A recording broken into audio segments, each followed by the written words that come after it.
I think I may have told you this. Terrible. This before, but when I worked at the Easy listening station, Easy 104 in Richmond, Yes. they built a brand new studio, beautiful studios in an office park. So basically, we had like a suite of offices in this beautiful building. But what they did not do was put a bathroom inside the building. So it was, it was like when you would get off the elevator, the toilets are right there. Yeah. So you had to literally leave the confines of the radio office to go to the toilet. So you had to really time it. Thankfully, the Whitney Houston records were like 350, 420. Better than country. Way better than country. So you had time to get over there. But it didn't happen to me, but twice it happened to the overnight guy, Andy Collins. And he was going to the toilet 2:30, 3 o'clock in the morning. And he forgot his key. And the door locked behind you. Yeah. So he had to go into the bathroom, get the trash can, and throw it through the glass panel Oh, my God. of the office to get back in and then hit the next Lionel Richie record. Yeah, right. That happened to Lee Cameron. So it happened. It happened twice. Then they put a key, a passcode. Oh yeah, you have to on the back end door. Yeah, or hide a key or something. Yeah, the passcode I guess would be the right thing to do. Andy Collins. Well, the first time, okay. Yeah. The second, fool me twice. We're gonna have to take that out of your check. Come on, Andy. Yeah. Look, I know what happened between Susudio and the greatest love of all. Right, but there's glass all over the lobby. Same thing with Lee Cameron, that exact same. When I worked, now I'm moved up to FM radio. Now I'm about 20, and Lee Cameron was working overnights, and he went out to his car. Now, we didn't have a bathroom. He went out to his car to fetch his cigarettes that he had left in the car. Because you could smoke in studios then. Forgot his key, and we're playing similar music. Probably, some Donny Osmond track or something. Unbreak My Heart. Yeah, something like that. And he's out there, and he said as soon as the door shut behind him, it's 2 a.m. Door shuts behind him, he knows, I'm locked out.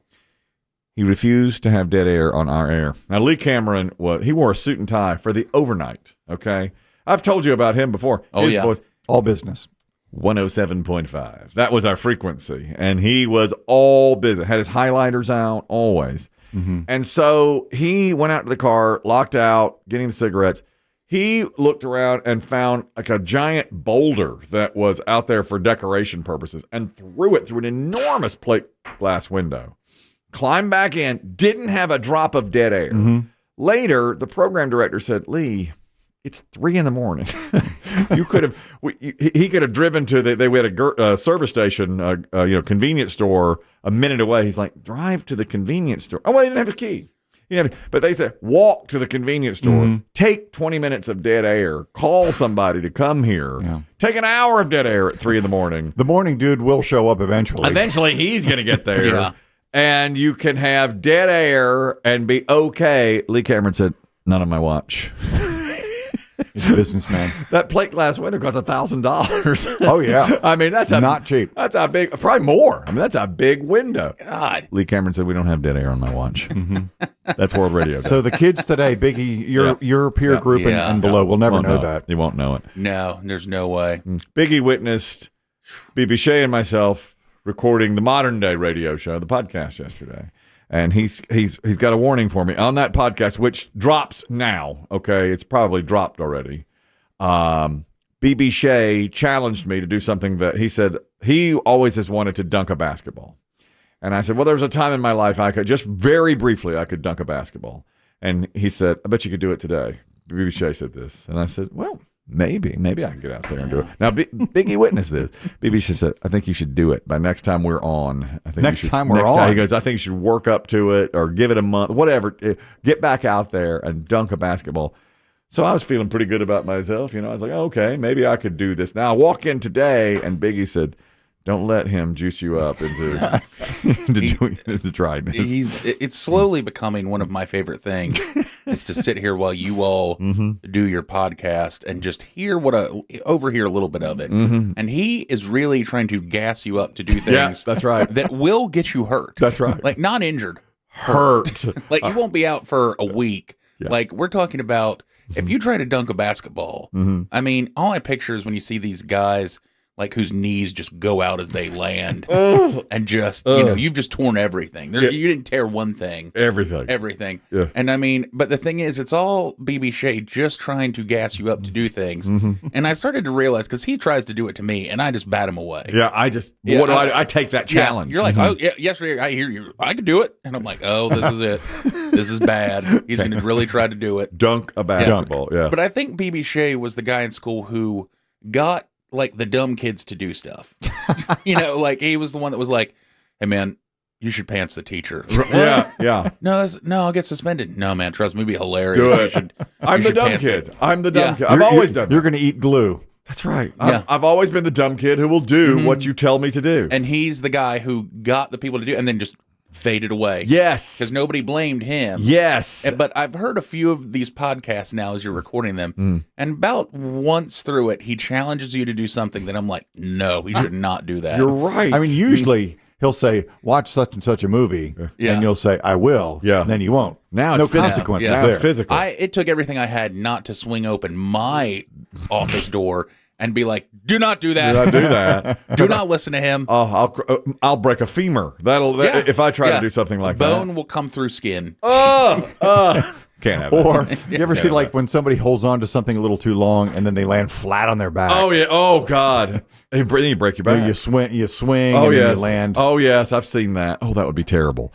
This is an update from yesterday. Christian was exactly right. I saw a little more on the pickleball injuries. They're up 200% in the last 10 years, as you can imagine. Because the sport has exploded, too, exactly. Of course. And you know how Christian, he's so right on so many things. He said, I bet most of those are fall injuries. A lot of it were broken or twisted ankles, wrists. You slip. Concussions. You try to break your fall with your wrists, or you trip. Yeah. Today, I got a lot of people emailing me that story. And so I read deeper into it, different articles, and one said that 92% of those were because of falling. You fall down and break your wrist. You fall down and crack your bone or whatever it might be. Concussions are big in that. So that's an update to that one, and you were exactly right on that. Another update, the guy who... Have you challenged BB Shea to play pickleball? Maybe I should get him out there. That's more, yeah. Then we get him, that's kind of doable. We could do something like that. The update today from the Sphere in Las Vegas, the guy who climbed it before the Super Bowl, he was a pro-life activist, climbed to the top of it, wound up getting arrested, but said, he's so into these issues, he will do those kinds of things. Wound up causing $100,000 in damage to the Sphere.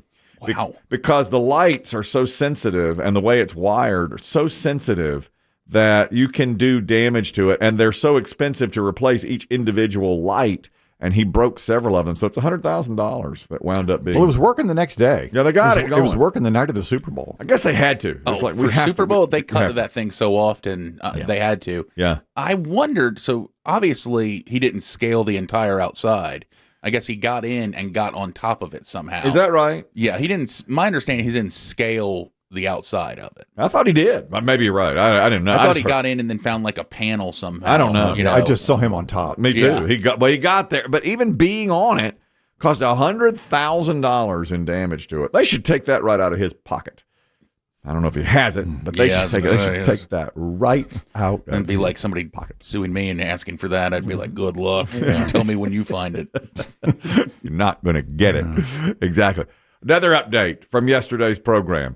Gentleman in Oregon has contracted the bubonic plague, the Black Plague. We all said, wasn't that eradicated? What? They blamed a flea that had gotten on his cat. And it turns out cats are the most likely to have fleas that carry the bubonic plague because they'll chase rodents, which have the fleas, and they jump on the cat.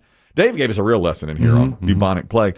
So Chris Demm reports this is the first case of the bubonic plague in Oregon in 8 years. And I thought he was going to say 800 years. What? 80 years. Ages. Eight years ago. And I got a lot of P1s emailing me. If you go to the Grand Canyon, they'll say steer clear of the squirrels. Literally, there are signs that say they carry the bubonic plague. There are fleas on the squirrels that carry the bubonic plague. So don't feed the squirrels. Everybody feeds them anyway. Right. But they said, that's a big deal because of the Black Plague. I thought it was gone. It's not eradicated at all. It is. We just have medicines that treat it. Now the guy's responding well, by the way, to antibiotics. He's going to be okay. Years ago, 20 million people died. It wiped out half of Europe. Yeah. Now we have antibiotics. Speaking of which, radio was ranked this is back to World Radio Day, ranked the 11th greatest invention of all time. Let me see what it's behind now. The things that was behind. One of them was vaccines, which, come on now. In this day and age, I don't think so. Go crazy somewhere else. I don't think so. I don't care much about vaccines. This was a couple of years ago. Radio was number 11 on the greatest inventions of all time. Top 3 were electricity, phones, and vaccines. Those are your top 3 inventions all time. This is a couple of years ago. Apparently, a recent poll of more than 1,000 radio hosts were asked, why do you do this job? Why are you a radio host? And the number one answer, it's the only thing I know how to do. That might be mine now. I think that's mine. That might be mine now. You could still make a pizza, Biggie, if you had to. Yeah, I could. I could do that. It's the only thing I know how to do. That's it. That's all there is for us. I drove a car delivering prescriptions when I was 16. I lifeguarded. Yes. 7 years behind the whistle. Yes. And I've been in radio. Correct. Yeah. Zero skills. Last thing I did was I made barbecue sandwiches. That's the last thing I did. I think you can still do that. I do too. I think Chris Demm could be one of those guys that drives cars between dealerships. Yeah. I'd like that. I see that. I would like that. But if they're like, hey, head on down south and pick this up. You're institutionalized. That's what you become.